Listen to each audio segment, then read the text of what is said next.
नमस्कार दोस्तों। लोकसभा चुनाव को लेकर पूरे देश में खलबलाहट और राजनीति में गर्माहट तेज हो गई है। खास करके यूपी के लोकसभा सीटों को लेकर समाजवादी पार्टी और आरएलडी के जयंत चौधरी को लेकर राजनीतिक गलियारों में ये बातें होने लगी हैं कि जयंत चौधरी समाजवादी पार्टी से अपना गठबंधन तोड़कर बीजेपी के साथ जाने की प्लानिंग कर रहे हैं।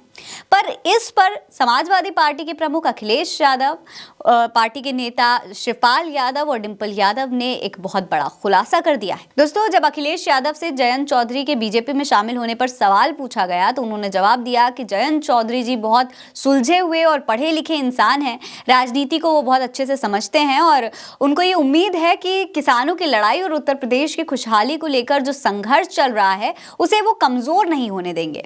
आप खुद सुन लीजिए कि क्या कह रहे हैं अखिलेश यादव। जयंत चौधरी जी बहुत सुलझे हुए इंसान हैं, बहुत पढ़े लिखे हैं, राजनीति को वो समझते हैं। मुझे उम्मीद है किसानों की लड़ाई और उत्तर प्रदेश की खुशहाली की तरफ जो संघर्ष चल रहा है उस लड़ाई को वो कमजोर नहीं होने देंगे। वहीं अखिलेश के अलावा उनकी पत्नी डिंपल यादव ने भी राष्ट्रीय लोकदल के राष्ट्रीय जनतांत्रिक गठबंधन यानी कि एनडीए में शामिल होने की खबरों के बीच बड़ा दावा किया है। उन्होंने कहा है कि जिस तरीके से भारतीय जनता पार्टी की सरकार किसानों के विरुद्ध काम कर रही है, भाजपा में किसी भी प्रकार की एमएसपी का जिक्र नहीं है। भाजपा के द्वारा हमारी पहलवान बहनों का अपमान हो रहा है। मैं नहीं मानती कि आरएलडी के नेता जयंत चौधरी इस तरीके का कोई कदम उठाएंगे जिससे किसानों को नुकसान पहुंचे। यानी दोस्तों, अगर डिंपल यादव के बयान पर गौर किया जाए और समझा जाए तो जयंत चौधरी इतनी आसानी से सपा को छोड़कर जाने वाले नहीं हैं। वहीं डिंपल के अलावा शिवपाल यादव भी यही बात कह रहे हैं जो डिंपल और अखिलेश कह रहे हैं। उन्होंने भी पूरी तरीके से साफ कर दिया है कि ये जो तमाम खबरें फैल रही हैं ये गलत हैं। लखनऊ में मीडिया से बात करते हुए उन्होंने कहा कि ये सब बीजेपी लोगों को भ्रमित करने के लिए कर रही है। आप खुद सुन लीजिए उनकी पूरी बात। हम जानते हैं सर, घूम जाइए सर।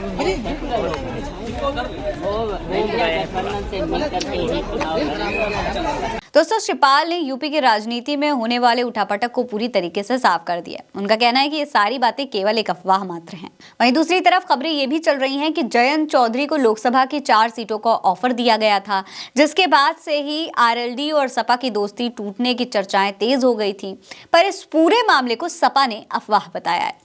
दोस्तों, आपको बता दें कि 19 जनवरी को जयंत की समाजवादी पार्टी के अध्यक्ष अखिलेश यादव से लखनऊ में एक मुलाकात हुई थी, जिसके बाद अखिलेश ने रालोद को 7 सीटें दिए जाने की घोषणा की थी। हालांकि सीटें कौन सी होंगी ये पूरी तरीके से तय नहीं हो पाया था। पर इन सब के बीच एक सीट पर सपा और आरएलडी के बीच में पेच फंसा हुआ था और वो सीट थी मुजफ्फरनगर की सीट।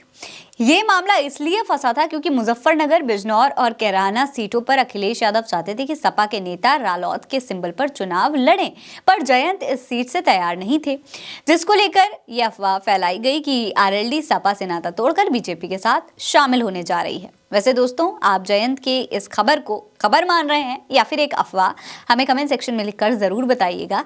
ये खबर आप उल्टा चश्मा यूसी पर देख रहे हैं। मेरा नाम है फरीन अंसारी। आप रहे स्वस्थ मस्त, बस यही है दुआ हमारी। मिलते हैं अगली वीडियो में, तब तक के लिए अलविदा।